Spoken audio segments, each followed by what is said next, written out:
दोस्तों, कहा जाता है कि इंसान का शरीर 5 तत्वों से बना है। मिट्टी, जल, अग्नि, वायु और आकाश। लेकिन आज के इस दौर में इंसान ने अपने जीवन में एक छठा तत्व और जोड़ लिया है, और वो है लालच, जो इंसान को मेहनती भी बनाता है और वही लालच इंसान को बर्बाद भी कर देता है। एक बार की बात है, तो चलिए दोस्तों आज कहानी को शुरू करते हैं। एक शहर में एक बहुत बड़ा व्यापारी रहता था। उसके पास धन दौलत की कोई कमी नहीं थी। बड़े बड़े गोदाम, ऊंची हवेलियां, नौकर चाकर, सब कुछ था उसके पास, और लोग उसे बहुत भाग्यशाली मानते थे। लेकिन कोई नहीं जानता था कि उसके दिल के अंदर दिन रात एक डर बैठा रहता था, और वो है कहीं ये सब चला ना जाए का डर। और उसी शहर एक और दूसरा एक साधु भी रहते थे। साधारण कपड़े, हाथ में कमंडल और चेहरे पर अजीब सी शान थी। वो हर सुबह नदी के किनारे बैठकर लोगों को जीवन का सत्य समझाया करते थे। फिर एक दिन उस व्यापारी ने भी साधु का प्रवचन सुना। साधु कह रहे थे, जो मिला है उसे संभालना सीखो, जो संभाल नहीं पाता वो चाहे कितना भी कमा ले, खाली ही रह जाता है। ये सुनकर व्यापारी मुस्कुराया और उसने मन ही मन सोचा, मेरे पास इतना धन है, मुझे क्या संभालना सिखाएगा ये साधु। ये सोचकर वो सेठ वहां से चला गया। और फिर कुछ ही दिनों बाद उस व्यापारी के व्यापार में अचानक घाटा होने लगा। पहले छोटा सा घाटा, फिर थोड़ा बड़ा, और फिर दिन ब दिन नुकसान बढ़ने लगा। व्यापारी ने घाटा पूरा करने के लिए और ज्यादा लोगों से पैसा लेना शुरू कर दिया। वो ये नहीं समझ पा रहा था कि जिस चीज को संभालना नहीं आता, उसी में और डालते जाना समस्या का हल नहीं होता। और वहीं दूसरी ओर साधु रोज वही बात कहते, पैसा कमाना आसान है, पैसा रोक पाना कठिन है। एक दिन व्यापारी साधु के पास गया और बोला, महाराज, मैंने तो जिंदगी भर मेहनत की है, फिर भी आज सब हाथ से निकलता जा रहा है। साधु मुस्कुराए और बोले, धनीराम, कल सुबह नदी किनारे आना, तब उत्तर दूंगा। इतना कहकर साधु वहां से चला गया। और फिर अगली सुबह साधु ने व्यापारी को एक मिट्टी का घड़ा दिया और बोले, धनीराम, इसे नदी से भरकर लाओ। फिर जब व्यापारी ने देखा घड़े में नीचे एक छोटा सा छेद था, तो वो बोला, उस साधु से बोला, संत महाराज, इसमें तो पानी टिकेगा ही नहीं। साधु बोले, बस वही सीख है जो तुम्हें समझनी है। तुम्हारी आमदनी नदी जैसी है, लेकिन तुम्हारा खर्च उस छेद जैसा। जब तक छेद बंद नहीं करोगे, घड़ा कभी नहीं भरेगा। व्यापारी को पहली बार अपनी गलती समझ आने लगी। साधु ने आगे कहा, आज के समय में समस्या कम कमाने की नहीं है, समस्या है गलत जगह खर्च करने की। और यहीं से शुरू होती है असली कहानी, जहां साधु ने व्यापारी को 6 ऐसे खर्च बताए जिन्हें अगर इंसान समय रहते रोक ले तो लक्ष्मी स्वयं उसके घर ठहर जाती है। फिर साधु ने व्यापारी की आंखों में देखते हुए कहा, धनीराम, तुम्हारा घड़ा इसलिए नहीं भर पा रहा क्योंकि तुम ये नहीं जानते कि पानी कहाँ बह रहा है। फिर साधु ने जमीन पर एक रेखा खींची और बोले, इंसान की जिंदगी में भी यही रेखा होती है धनीराम। इस रेखा की एक तरफ जरूरत होती है और दूसरी तरफ दिखावा। और अब मैं तुम्हें जो 6 ऐसे खर्च बताऊंगा, जिसे तुमने यदि अपने जीवन में अपना लिया तो तुम्हारे पास भी पैसा रुकना शुरू हो जाएगा।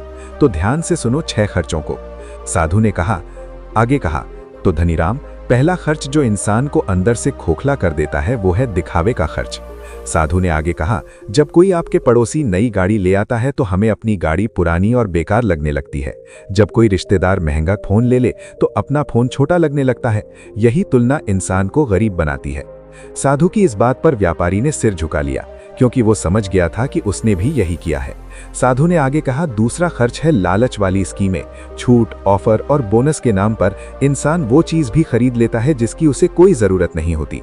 इंसान ये नहीं समझता कि 50% छूट पर भी अगर जरूरत नहीं है तो 50% नहीं, 100% नुकसान है। फिर साधु थोड़ी देर चुप रहे और बोले, तीसरा सबसे खतरनाक खर्च है कर्ज। उन्होंने कहा, जो पैसा अभी तुम्हारा नहीं है उसे आज खर्च करना, अपने आने वाले समय को गिरवी रखना है। कर्ज इंसान को चीजें तो दे देता है लेकिन चैन छीन लेता है। व्यापारी को अब अपनी रातों की नींद याद आने लगी, जो कर्ज और चिंता में उड़ चुकी थी। फिर साधु ने आगे नदी की ओर इशारा करते हुए कहा, नदी धीरे धीरे बहती है लेकिन लगातार बहती है। जो इंसान धीरे धीरे बचाता है वही आगे बढ़ता है। फिर साधु ने व्यापारी से पूछा, धनीराम, तुम लेन देन का भुगतान कैसे करते हो? व्यापारी बोला, मोबाइल से, कार्ड से। साधु मुस्कुराए और बोले, यही चौथी गलती है। जब पैसा हाथ से नहीं जाता तो दर्द भी नहीं होता, और जब दर्द नहीं होता तो खर्च रुकता नहीं। अब व्यापारी पूरी तरह ध्यान से सुन रहा था। साधु बोले, 5वां खर्च है भावनाओं में लिया गया फैसला। जो चीज आंखों को अच्छी लगती है जरूरी नहीं कि जिंदगी के लिए अच्छी हो। खरीदने से पहले एक रात रुक जाना अक्सर इंसान को बचा लेता है। फिर साधु ने गहरी सांस ली और कहा, छठा और आखिरी खर्च है शौक। शौक वही ठीक है जो आपकी हैसियत से नीचे हो। जो शौक हैसियत से ऊपर चला जाए वही बोझ बन जाता है। महंगाई चीजों से नहीं, शौकों से आती है। व्यापारी की आंखें नम हो गईं। उसे समझ आ गया था कि उसकी आमदनी नहीं, उसकी आदतें गलत थी। साधु ने अंत में कहा, धनीराम, लक्ष्मी उस घर में ठहरती है जहां उसका सम्मान होता है। जो थोड़ा संभाल लेता है उसे बहुत मिल जाता है। साधु की इस बात पर व्यापारी साधु के चरणों में झुक गया और बोला, संत महाराज, आज मुझे कमाने का नहीं, बचाने का ज्ञान मिला है। साधु ने मुस्कुराकर कहा, यही सच्चा धन है। व्यापारी साधु के चरणों से उठ खड़ा हुआ, लेकिन अब वो पहले जैसा व्यापारी नहीं था। अब उसकी आंखों में डर नहीं, समझ थी। वो घर लौटा और पहली बार अपने खर्चों को गिनने बैठा। उसने देखा कि जो पैसा मेहनत से आता था वो बिना सोचे समझे कहां कहां बह जाता था। उस दिन के बाद उसने दिखावे की चीजों से दूरी बना ली। नई गाड़ी का विचार टाल दिया, महंगे शौकों को रोका और हर खरीद से पहले खुद से एक ही सवाल पूछने लगा, क्या ये जरूरत है या सिर्फ चाहत? सेठ के ऐसा करने पर धीरे धीरे बदलाव दिखने लगा। जो पैसा पहले रुकता ही नहीं था वो अब ठहरने लगा। जो धन बह जाता था वो अब जुड़ने लगा। फिर कुछ महीनों बाद व्यापारी फिर उसी साधु के पास गया। इस बार उसके चेहरे पर चिंता नहीं, शांति थी। वो बोला, संत महाराज, मैंने कमाना नहीं बढ़ाया, सिर्फ संभालना सीख लिया और मेरी जिंदगी बदल गई। साधु मुस्कुराए और बोले, धनीराम, यही जीवन का सत्य है। जो इंसान अपने खर्च का मालिक बन जाता है वही अपने भविष्य का मालिक बनता है। उन्होंने आगे कहा, लक्ष्मी उस घर में ठहरती है जहां उसे बांधने की कोशिश नहीं की जाती, बस सम्मान से रखा जाता है।